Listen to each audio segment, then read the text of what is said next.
My name is Juice Wrld 999. You're watching No Jumper. That's like some Disney Channel shit. I am from Chicago, Illinois. People know it as Chirac, whatever you want to call it. I moved around a lot. I wasn't in the same place for too long. I started getting more stable like towards high school, but I was everywhere. My mom, she's been in my life the whole time. My dad will jump in and out every now and then. Some bitch nigga shit. But that's pretty much how that went. My mom has pretty much been like single parent type shit, you know. So it was crazy because in like 5th grade, I had a crush on this emo bitch. So I used to look up all the bands that she liked to try to impress her. Panic at the Disco, Fall Out Boy, Black Veil Bride, Census Fail, Bullet for My Valentine, motherfucking Paramore, fucking, what's it? I don't know, it's hella. Black Sabbath, like Ozzy Osbourne and shit, like, and then even like shit like Billy Idol, like all types of shit, just hella rock music pretty much. My cousins and my brothers, they all love like Jeezy, Gucci, Wayne, like Big Sean, you know, all the people that they just put me on the rap music, so shit kind of blended, and then that's what it is now. I feel like I got into music early, like I feel like everybody likes music because it be babies dancing to music and shit, but like I feel like I actually was like taking time out my day to listen to music at an early ass age, fucking 4th or 5th grade. So like, you feel me? I feel like that helped a lot with my shit now. I really like, okay, it's weird. Chief Keef is my favorite rapper, but 808s and Heartbreaks is my favorite album, like, ever. So like, it's weird. It's kind of a little bit of both. I took influence from both of them. So I was 8, 9 years old, and Kanye drops like an emo rap album, and I was sad as fuck. I didn't even know what a relationship was, you know what I'm saying? Like, I had never had a girlfriend or none of that shit, but I felt that shit like I had one, like I was going through a breakup. Like, that shit was crazy. Streetlights in specific, that's like the best song to me. Streetlights, it's like the second to last song on there, I think. Yeah, I went through a phase where I was listening to like Graduation on repeat and shit, and just all his older shit.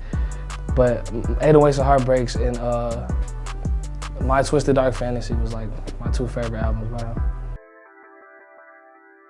So I've been playing piano like all my life, on and off, but I was like kind of mischievous as a kid, so I used to act up in lessons. I never really had no structured ass lessons. So I taught myself how to play piano and guitar, and on the other hand, I was good at freestyling, just rapping with my friends on some funny shit.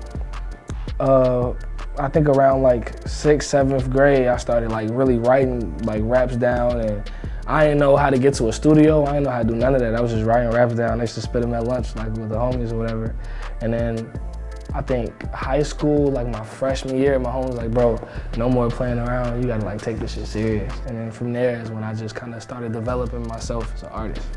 So, but it's weird, because at first, I didn't really use my resources. Like, I didn't use like the musical background that I had.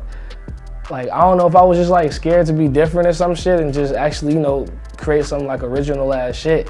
But it's almost like I forgot that I listened to rock and shit all the time. And like, if I incorporated that earlier, who knows where I'd be right now, you know? But I don't know. Most people tell me that it's like emo rock rap type deal.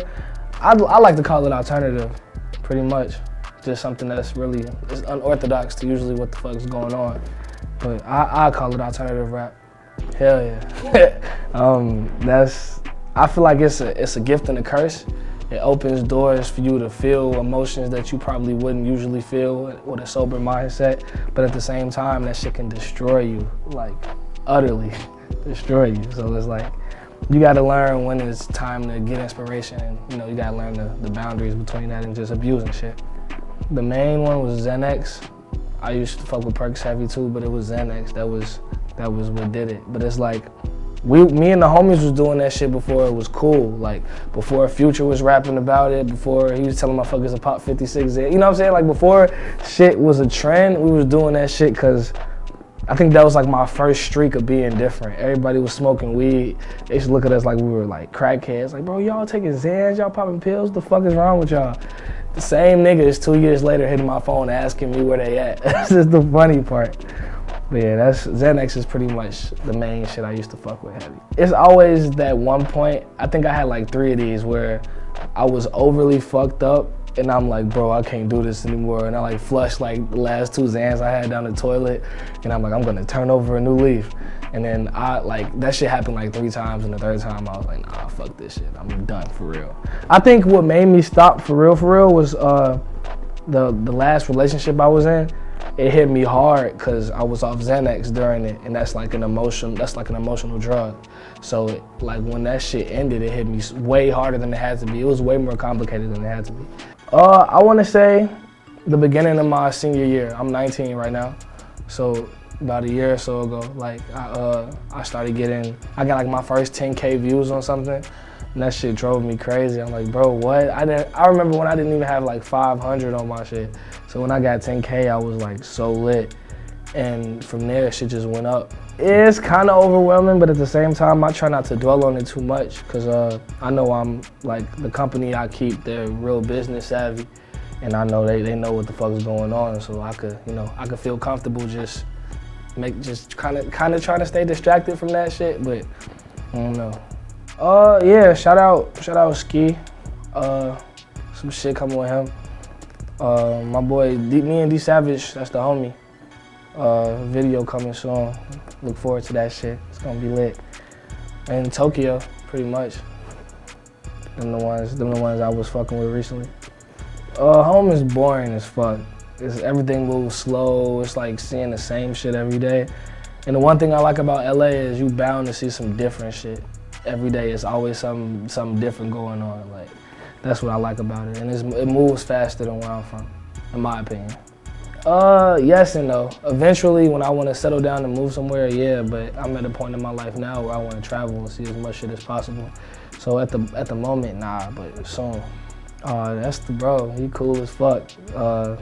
Our mindsets are damn near in the same place, so when it came time to like brainstorming for the video and just the ideas were bouncing off each other, it was crazy. Like, the chemistry cool, that's family. Cool as fuck. Shout out Lyrical Lemonade.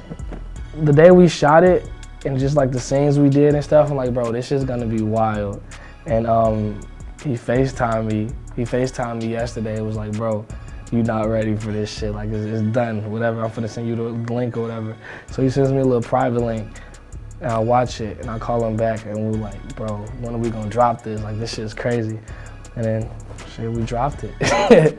And we tried to get it out. I mean, we wanted to get it out as soon as possible. Like, why? We don't got nothing to lose. So like, why hold it, you know? A lot of people hitting me up like, bro, you just went crazy, this is wild, you blowing up. Like, my phone has been like vibrating nonstop. Past experiences, man, bitches ain't shit. Not all of them though. That's like a biased ass statement, but like, when I wrote that song, I was in the mindset that bitches wasn't shit. Like, and I think that's what's unique about my music. Most people try to make music from a perfect standpoint, don't really get their personal opinions in this shit like that. But I like saying shit that'll stir up like an argument, like, you know, just controversial ass shit, cause that shows like how motherfuckers are imperfect. Like, that's an imperfect ass statement. All girls are the same. Like, what? That's imperfect as fuck. But that was just my mindset at the time. That's what I was going through. So, well, shit, I kind of got somebody now, but like, pretty much somebody like that I could vibe with, you know, and feel comfortable around and shit. Like, I hate being uncomfortable around people. Like, that shit, it weirds me the fuck out. And I'm kind of anti like social and shit, so if it's somebody that's like gets me talking and conversing with people and I could, you know, talk to and shit, that's like crazy. So I fuck with that shit heavy. I have to say the lead singer of Fall Out Boy. The lead singer of Fall Out Boy. As far as like bands and shit, as far as more like rap and alternative, Kid Cudi. I want to work with FKI. So if he's watching this, hit me. Metro, of course, Pierre, Horsehead. Man, there's a lot of them. There's really too many to name all of them. There's a lot of producers I look up to and I admire the sound and like, you know, where they coming from on the beat. So looking forward to fucking with all of them. I don't like All Girls Are the Same no more, but a lot of people like it, so fuck with that one. Moonlight, that's a really good one that people like. And my personal favorite, I want to say Sticks and Stones. Since I don't really write like that, I make it like how I'm feeling. like in the moment. It's like I think that's the point of freestyling nowadays. You just make how you feel in the moment. You can't really pre-plan your feelings. So like when whatever I'm feeling the day I go to the studio is what I make, like what's on my mind, where I want to be, where I was, you know, just whatever's on my mind. So as of right now, I just been chilling. Shit's been moving smooth, and I just been making happy music, I guess. But who knows what the future holds. I had like 2 concerts. They were, and saying that I had such a small following at the time, they were lit as fuck. So that was a good feeling. I remember I performed my song Moonlight, and I was drunk as fuck on stage, and I just took a chance and I held the mic out to the crowd and shit to see if they were gonna say my shit, and they sang it. That was like the best feeling ever. Like, it was crazy. I have my first project. It's already finished. About to start pushing that soon, and I want to start touring. When shit gets really busting, I want to start touring. So I think those are high on my list right now. Shout out to all the people that was like fucking with me like before anything happened. Pretty much like all the day ones. Shout out to my mom. I hope you watch this shit. And I don't know, that's it. Shout out G Money. That was perfect.